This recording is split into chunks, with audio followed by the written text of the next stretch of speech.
Mirëmbrëma të nderuar teleshikues, po ndiqni lajmet e gjuhës shqipe në televizionin K3.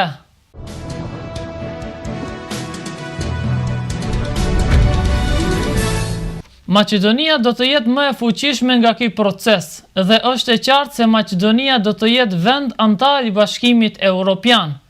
Ky proces nuk do të jetë i lehtë, nuk do të jetë pa vështirësi, por mendoj se në konferenca të tilla si kjo mund të konfirmojmë porosinë se Maqedonia me siguri do të jetë pjesë e Bashkimit Evropian dhe ndërkohë do të jetë shtet më i fuqishëm dhe më solide si antare dhe si ekonomi, konkludoi Popovski. Ministri i Punëve të Jashtme Nikola Popovski pasdite merr pjesë në konferencën Ballkani Perëndimor drejt ardhmërisë europiane që në organizim të Partisë Popullore Europiane mbahet në Parlamentin Europian në Bruksel. Në pjesëmarrjen e tij në konferencë, shefi i diplomacisë së Maqedonisë porositi se bëhet fjalë për një debat të rëndësishëm, veçanërisht për temën dhe më së shumti për kohën në të cilën ndodh, sepse këto janë kohra që janë të mbushura me sfida edhe për vetë Bashkimin Evropian, për rajonin dhe për Maqedoninë. Ajo që ndoshta është më e rëndësishme për ne është se edhe në kohra të tilla të ndërlikuara ka njerëz ku në kuadër të Bashkimit Evropian që dëshirojnë të japin porosi të qarta se premtimet që janë dhënë që nga viti 2003 e tërë Ballkani do të jetë pjesë e Bashkimit Evropian do të realizohen. Sigurisht që kjo nuk do të ndodhë nesër dhe sigurisht se nuk do të ndodhë për një numër të madh të vështirësive në këtë proces. Në realitet, edhe në vetë Bashkimin Evropian ka zëra që flasin më shumë për dalje nga Bashkimi Evropian sesa për hyrje. Por një është e qartë dhe ajo është se Unioni ka arritur edhe në situata të tilla të krizës të dalë më e fuqishme. Ky do të jetë një rast edhe në këtë moment dhe është e rëndësishme të dëgjojmë këto zëra të arsyeshme se zgjerimi si projekt i Bashkimit Evropian është me siguri projekt më i mirë dhe më i suksesshëm paqësor që kurdoherë ka ndodhur në kuadër të Bashkimit Evropian, porositi ministri Popovski. Si njeri i parë i punëve të jashtme të Republikës së Maqedonisë, Nikola Popovski theksoi se atë që thot vlen edhe për Maqedoninë. Sado që të tingëlloj për momentin disa sfida të rënda dhe të është e qartë se Maqedonia do të dalë edhe më e fuqishme nga ky proces dhe është e qartë se Maqedonia do të jetë vend antar i Bashkimit Evropian. Ky proces nuk do të jetë i lehtë, nuk do të jetë pa vështirësi, por mendoj se në konferenca të tilla si kjo mund ta konfirmoj porosinë se Maqedonia me siguri do të jetë pjesë e Bashkimit Evropian dhe në ndërkohë do të jetë shtet më i fuqishëm dhe më solide si antare si dhe si ekonomi, konkludoi Popovski. Të gjithë folësit tjerë iu deklaruan agjendës së Selanikut të Bashkimit Evropian nga viti 2000 dhe se si premtim ndaj vendeve ballkanike duhet të realizohet. Pikërisht në emër të Partisë Popullore Europiane, eurodeputetët folës nga ky opsion politik djathtë nga qendra dhan premtimin se eurodeputetët e Partisë Popullore do të kujdeset për moratoriumin për zgjerimin e Unionit Evropian që përfundon në vitin 2019, se Bashkimi Evropian do të hapet për vendet e tjera nga Ballkani që ende nuk janë pjesë e Unionit.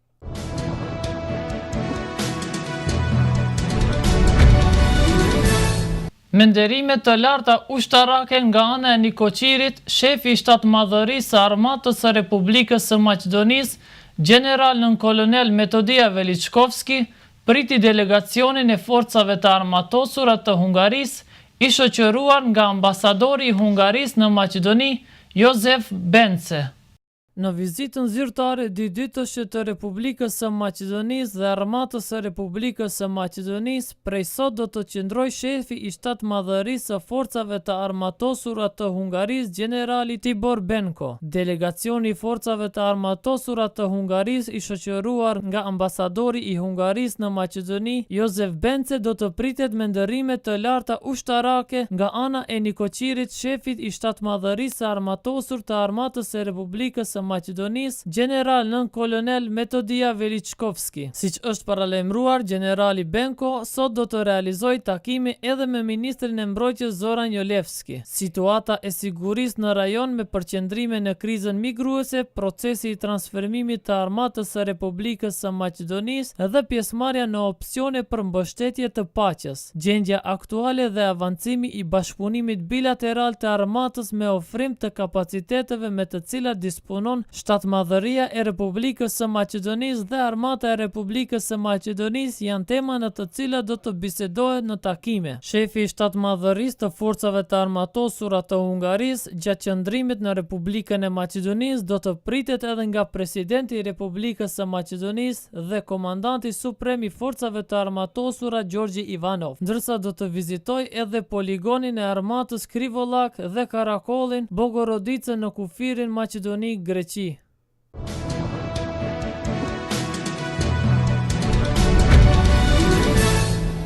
Davutolgu dje deklaroi se më mirë të shkel egun personale se sa të rrezikoj të dëmtoj partinë për drejtësi dhe zhvillim.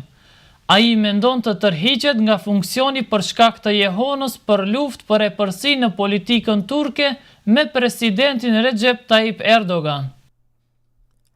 Kryeministri turk Ahmet Davutolgu mendon të tërhiqet nga funksioni për shkak të jehonës për luftën për epërsi në politikën turke me presidentin Recep Tayyip Erdogan, theksojnë mediat turke. Davutolgu deklaroi se ende nuk ka marrë vendim rreth kësaj çështje, informojnë gazetat ditore Hirajet. Kryeministri paraprakisht faqi dallime me presidentin Erdogan rreth ndryshimeve të planifikuara në Kushtetutën e vendit, me të cilën planifikohet që presidentit t'i jepet më shumë pushtet. Davutolgu dje deklaroi se më mirë do të shkel egon personale se sa të rrezikoj të dëmtoj partinë për drejtësi dhe zhvillim. Ministri i Transportit Binali Yıldırım dhe Berat Albayrak, ministri i Energjetikës dhe dhëndër i Erdoganit, vlerësohen si pasues të mundshëm të Davutolgut në funksionin kryeministër, thekson gazeta Hirajet. Davutolgu u bë kryeministër dhe lider i partisë në vitin 2014 kur Erdogan u zgjodh president i Turqisë.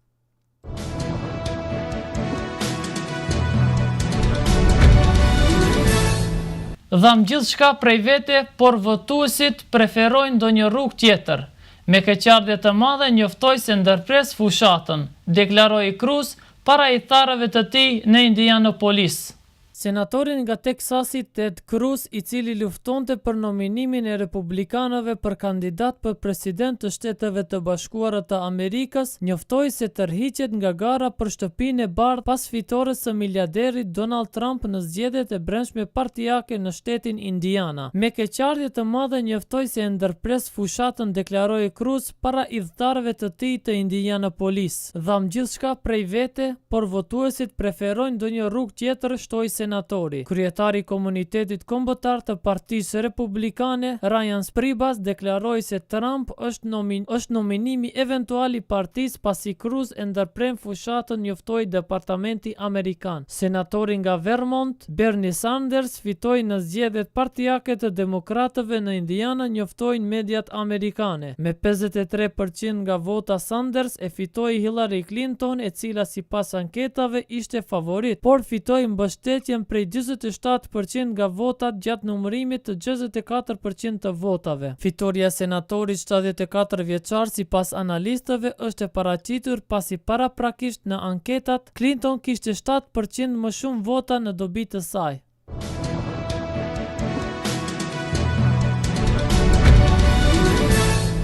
Prej se mbrëm, mysafirët e Bayerni humbi 2-1 edhe pas fitores në vend nga rezultati 1-0, ekipi Atletico Madrid është finalisti i parë në Ligën e Kampionëve të futbollit këtë sezon.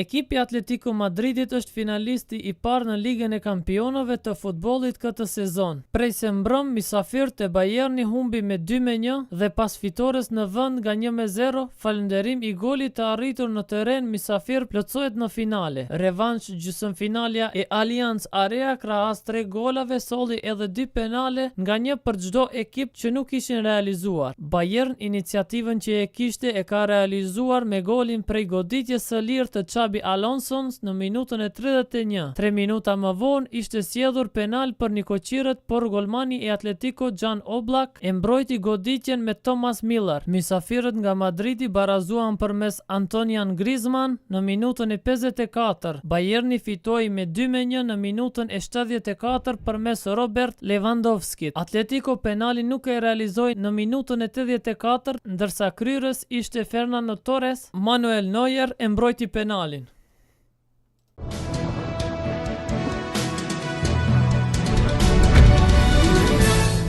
Informacioni i fundit për sot: në mbar vendin ishte mot i ngrohtë, ndërsa në veri perëndim të vendit pati edhe shira mesatar.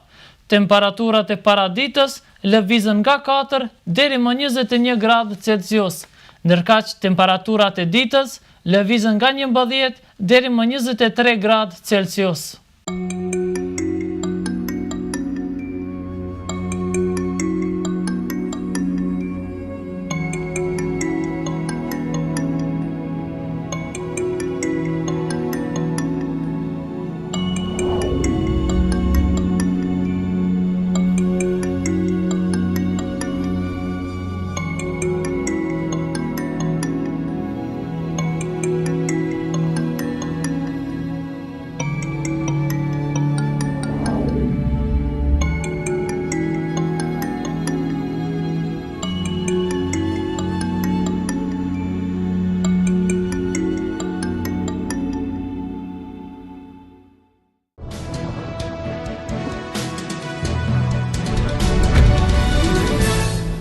Me informacionin e fundit për këtë edicion lajmesh, po e përmbyllim këtë edicion lajmesh. Ishte kjo e tëra që kishim përgatitur për ju. Natën e mirë.